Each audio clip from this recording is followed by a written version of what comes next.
Мен Айдарова Айгүл Абдисаламовна, Жогорку кеңештин депутатын ыйгарым укуктарын аткарууга киришип, жатып Кыргыз Республикасына берилгендигимди билдирип, Кыргыз Республикасынын Конституциясын жана мыйзамдарын сактоого өз милдеттеримди бүткүл элдин кызыкчылыгында аткарууга, Кыргыз мамлекетинин эгемендигин, аймактык бүтүндүгүн жана көз карандысыздыгын коргоого ант беремин.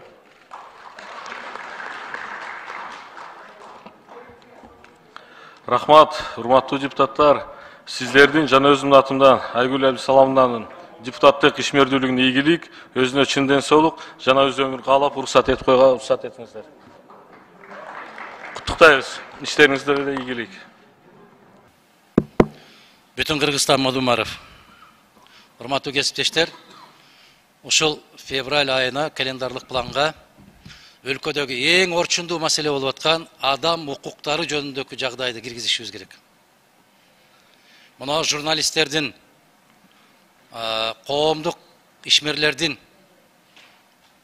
жарандык активисттердин үстүнөн болуп аткан маселе боюнча ушуга эле ичинде маалыматтык коопсуздук маселесин ушунун ичине киргизишибиз керек бир күндө. Маалыматтык коопсуздук деп аткандыгымдын себеби баягы социалдык тармактардагы ар кандай баягы чейинен чыгып кеткендиктер жөнүндө.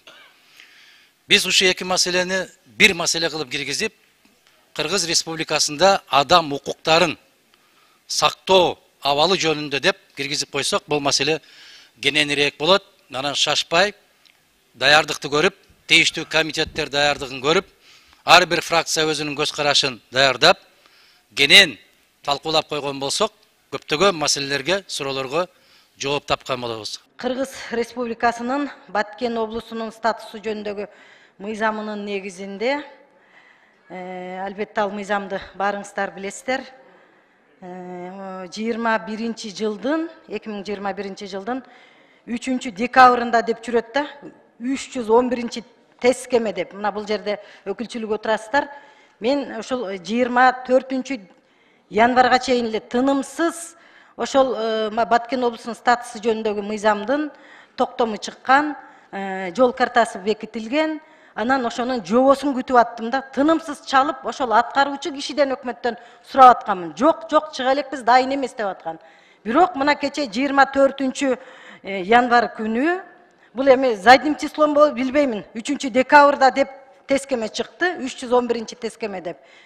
Бул эми чыкканы менен коомчулукка, анын ичинде ошол Баткен облусунун эң четки айылы чек ара менен Тажик Республикасы менен чектешип турган айылдары жөнүндө болуп атат маселе. 62 айылга преференциялык жеңилдиктер берилет деп министрлер кабинети жарыя кылды. Бир районго 26 айыл кириптир, бир районда 27 айыл кириптир.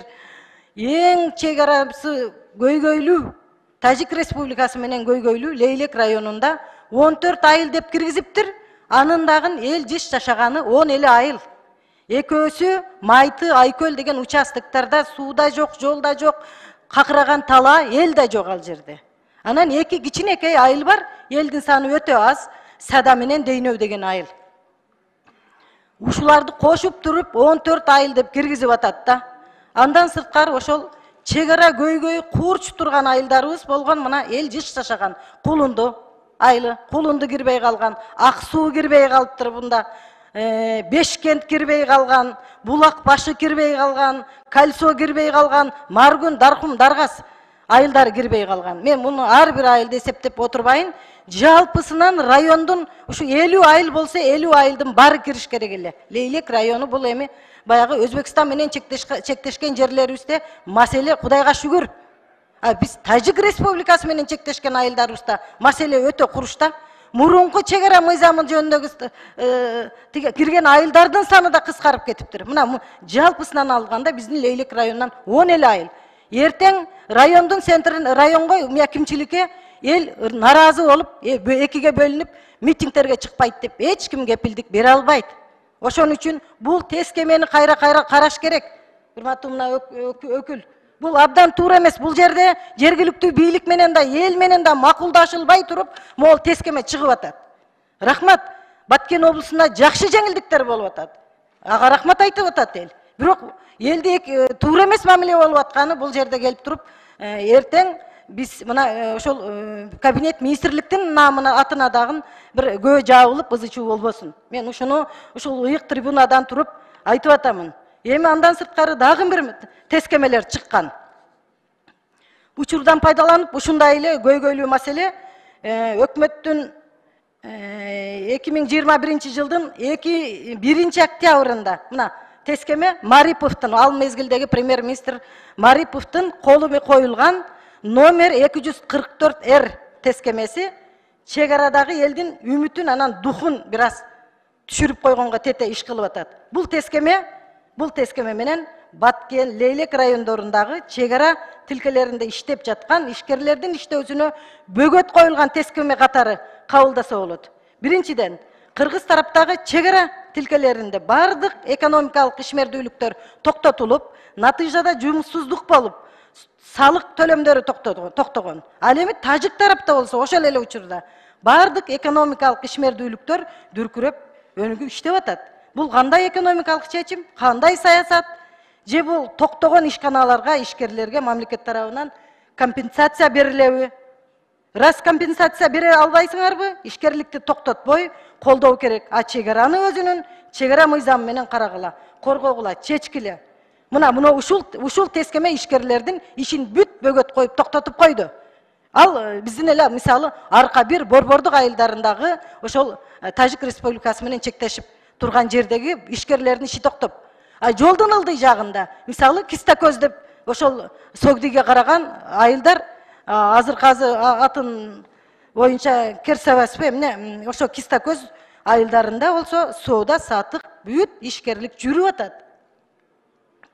Ушуну дагы карасак.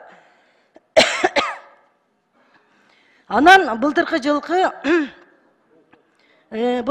ошол Баткен Лейлектеги окуяда биздин арка айылында ошол үйлөр тонолгон. Жанагы 29-дагы Каргашалуу кырсыкта. Ошол үйлөр 22 үй тонолуп, бүгүнкү күнгө чейин кирбеген эшиги калбай, компенсация ала албай жүрөт. 22 үй бүлө. Мен алардын ар бири менен кечээ шайлоодо барганда да жолугушканмын. Ушулардын дагы губернатор болсо, өкүлчүлүк.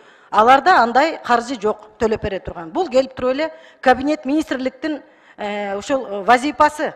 Ушул маселени дагы 22 үй бүлөнүн мына каттары келип түшкөн, мен жөнөтөмүн. Ушул маселени да карап берсеңиздер. Дагы бир орчундуу маселе. Жаздын бир күнү бир жылга тете дегендей, кээ бир аймактарда жазгы талаа жумуштары башталды. Акылбек Үсөнбекович өзү жаздын камын күздө көр деп элге айтып чыкты го. Тилекке каршы жаз келген жердеги элдерде бүгүнкү күнгө чейин жеңилдетилген кредиттер. Президент айтты, министрлер кабинетинин төрагасы дагы айтты, 6% менен элге кредит беребиз деп. Бирок ал ушу күнгө чейин мына колуна тие эле келдин. Эгер бул кредиттерди бүгүн бербесек, эртең бербесек, март-апрелде бергенибиз бул эч нерсени чечпейт. Анда март-апрелде бербей эле коюш керек кредиттерди. Жок эле дегенде февраль айынын ичи толук ошол кредит менен ошол айыл чарба жумушуна элге жардам беришибиз керек. Дагы бир маанилүү маселе. Бешкент айыл өкмөтүнүн биздин Лейлек районунда Эскоучу айылынын сай участкасында кыргыз-тажик чыры соц тармактарда тарады 23 январь күнү. Видеону барыңыздар көрдүңүздөр. Бул участок максат кулунду жолун бириктирип турган участок. Ал жерде тажиктердин башкы суу бөлүштүргүч забору жайгашкан. Тажик чегара аскерлери ошол заборду эле кайтарбастан, забордун айланасындагы кыргыздын жерлерине үстөмдүк кылып, ар кандай шарттарды коюп, куралчан элди дүрбөлөңгө салып, ызы чууга алып бара жатат. Тажиктердин мындай мыйзамсыз аракеттерине жооп берүүчү органдар мен эч бир мындай бир жооп берүүнү байкабадым. Мисалы жок эле дегенде Тышкы иштер министрлиги нота берип, ыкчам реакцияларды, чараларды көрүш керек болчу. А биздин элчибиз кайда? Кыргыз Республикасынын Тажикстандагы элчиси кайда? Бүгүнкү күнү ошол элчини издеген эле эл. Элчинин үнү да жок. Анда Душанбеге элчинин кереги жок болсо, биздин ошол Тажикстандагы Кыргызстан менен чектеш Хожен шаарына консулдук ачыш керек. Эл консулдук менен маселесин чечиш керек. Себеби бүгүнкү күнү Лейлек районундагы, Баткен облусундагы ондогон жарандарыбыз түрмөдө отурат. Мына өткөндө өзүңүздөр көп болдуңуздар, 69 жаштагы жараныбыз каза болуп калды. Элчи ал жөнүндө маалыматты билбейт. Кийин анан чыгып алатат маалыматтын баарычы. Биздин Лейлек районунда деле ондогон жарандарыбыз Тажикстанда чек араны мыйзамсыз кесип өттү деген кине берене менен камалып отурат. Элчинин дагы маселесин карашыбыз керек болуп атат биз. Урматтуу төрага ушул маселелерди тыкыр көзөмөлгө алып, протоколдук тапшырма берүүңүздү суранам. Рахмат, көңүл бурганыңыздарга.